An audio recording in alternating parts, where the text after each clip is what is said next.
Well, good morning, folks. I have to excuse the noise of the rain. Well, actually, some of you might like it. Yep, so you'll have to excuse that kettle pit. I live in a bush under a tree.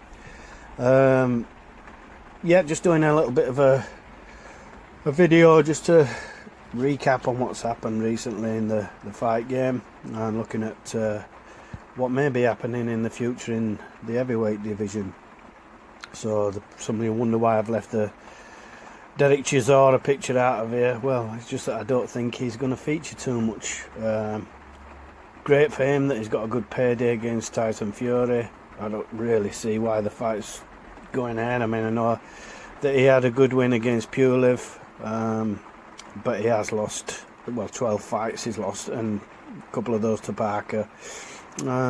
So yeah, I might be doing Derek a disservice really, but you know, and I do like him. He's an honest pro, but I don't think he's going to feature too much, and I do think that Fury will win that one. Wilder, good comeback against Helenius, but it were kind of odds on that, like I said in my previous video, that Helenius would walk onto something big. Just not enough mobility, slow hands and not a great head movement, so he were made for a Wilder comeback, and he were made for a Wilder KO, and obviously that happened. So, and to be fair to Wilder, he's shown some grit.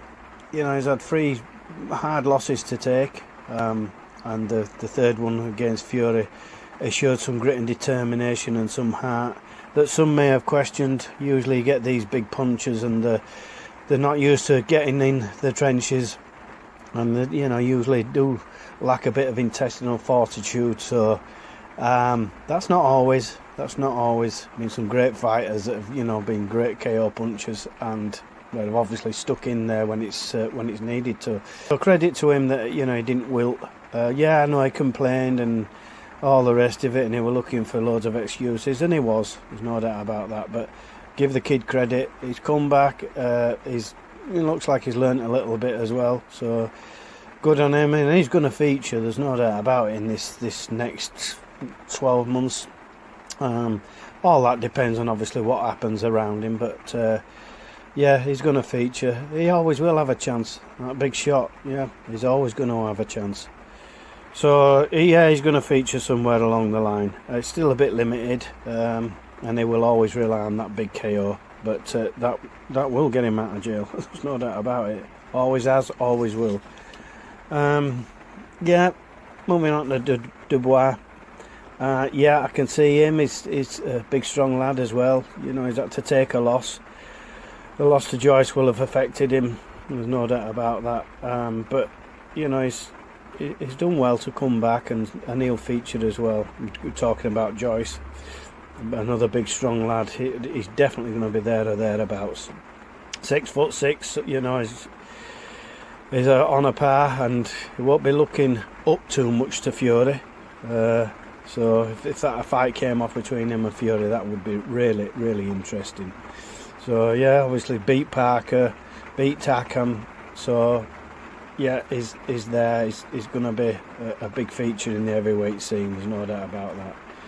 Ruiz, great win against Joshua, as we know. Yeah, took Joshua lightly in the rematch. Yeah, living on Snickers, that's not going to do it. I lost to Joseph Parker as well, so there's another one that you could factor in there. I like Ruiz. He's an honest fighter. Fast hands for an heavyweight, and that's when the first Anthony Joshua fight came about. I actually picked Ruiz out, and I actually won a fair few quid on him. Awful to say that, a bit better against a Brit, but you know, this is the fight game, and Ruiz, I knew would give him a lot of trouble, and he did. The second fight, obviously, Joshua stayed away from him, didn't get involved too much, and obviously took the decision. But yeah, and we know that first fight, Joshua just wasn't there. He wasn't at the races that fight. So yeah, that's so. Would Ruiz feature? Yeah, I'm not sure. Would he beat a Tyson Fury? No. Would he beat a Usyk? No. This is all my opinion, of course, but I don't think he'd beat them. Could he rumble with a Dillian Whyte? Yes, he could. Dubois, Ruiz fight would be quite interesting to see. But I don't think that he's gonna dominate at heavyweight, and that's what we're here talking about. Who's going to win, not win, but keep on of and possibly win the heavyweight title. Because I am looking, well, not too much beyond Fury and Usyk at the moment, personally. But yeah, Dillian Whyte, yeah, he's been through the mill, and he's shown that he's got grit and determination. He can beat anybody on his night.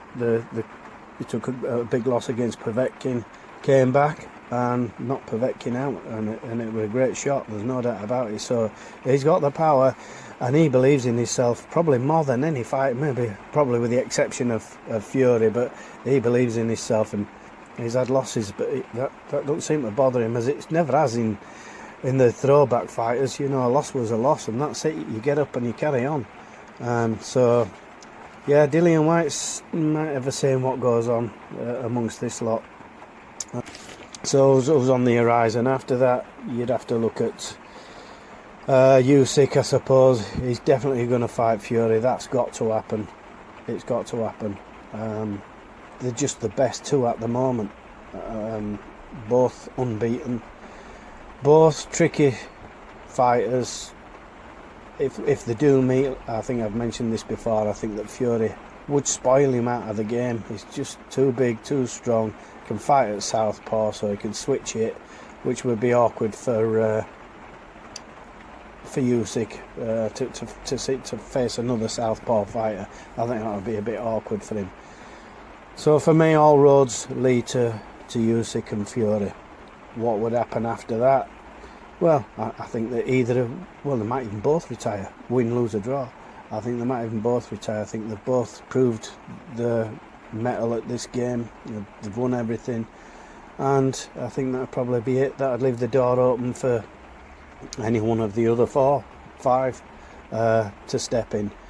Who would I consider amongst them should Usyk and Fury retire? I think that Joyce has got to be, for me personally, the number one contender for dominating beyond that. Maybe Dubois. I know the eye socket thing and all that, and people saw him maybe as a bit of a quitter and what have you, but I've never had a broken eye socket, and I would imagine it'd be painful to be getting hit on it. So yeah, and so I think it'd be probably Joyce that dominate after that, and I think that possibly Joshua might retire. I think the Joshua and Wilder fight will happen as a kind of sideshow to what's happening with Usyk and Fury. Who would win that? Well, that's one of them. As much as I've talked at length about who would win heavyweight and maybe dominate, any one of these could knock the other out. That's boxing. That's why we love it. Couple of shots thrown on the chin, you're going to go over. Any one of these could knock the other ones out, and so you wouldn't drop down dead if any of these came through, knocked the rest out and dominated for 10 years. You won't drop dead out that. But yeah, I can't see much beyond Fury and Usyk, and I think that Fury would probably come out top of all of these, with the possible exception of a Fury Joyce fight. That one, yeah, I can see that being something that if I were Fury, I'd probably avoid.